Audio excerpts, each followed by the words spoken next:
Isa ka rin ba sa mga nababahala patungkol sa bagong sakit na kumakalat sa India? Kung tawagin ay Nipah virus.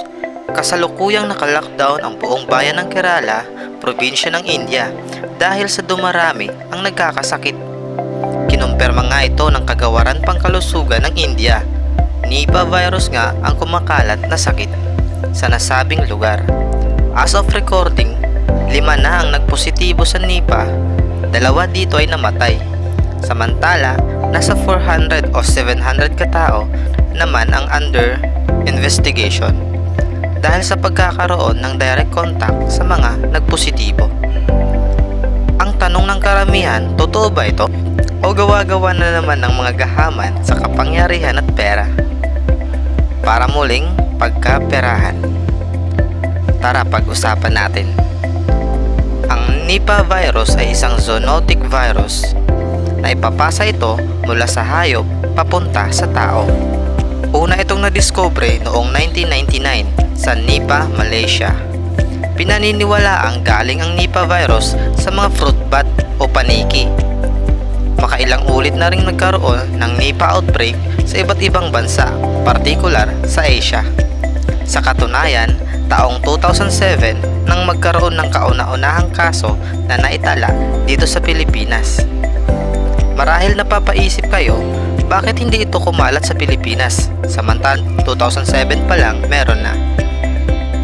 Ayon sa mga eksperto, ang Nipah virus ay nakukuha lamang kapag meron kang direct contact sa mga hayop na may dalang Nipah virus.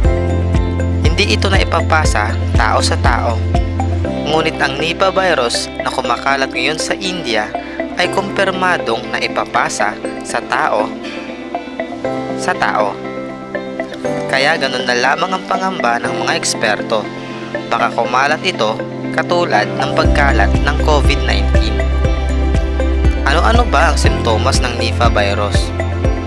Kapareho ba ito ng simptomas na naranasan natin kay COVID o mas matindi pa? 4 na araw hanggang 2 linggo bago mo maramdaman ang simptomas ng Nipah. Una, magkakalagnat ka ng matindi, pananakit ng buong katawan, matinding sakit ng ulo, pagkakaroon ng encephalitis o pamamaga ng utak. Since utak ang punterya ng virus na ito, aantukin o madalas na pagtulog, ayaw sa liwanag, hanggang humantong sa pagkakakoma o tuloy-tuloy na pagtulog. At worst case scenario ay paghinto ng function ng baga at puso. Masasabi nating mas matindi ang virus na ito kaysa COVID-19 sa kadahilan ng utak ang punterya nito. Ayon sa pag-aaral, mataas ang mortality rate ng sakit na ito, umaabot ng 40% hanggang 70% ang mortality rate nito. Ibig sabihin, 3 hanggang 4 sa 5 positibo nito ay namamatay. Pero wag tayong masyadong kabahan. Ayon sa mga eksperto, mabagal ang pagkalat nito dahil hindi ito maituturing na airborne type of virus. Magkakaroon ka lamang nito kapag nagkaroon ka ng close contact sa mga taong positibo. Ganun pa man, huwag pa rin nating ipagwalang bahala ito. Panatilihin natin ang kalinisan.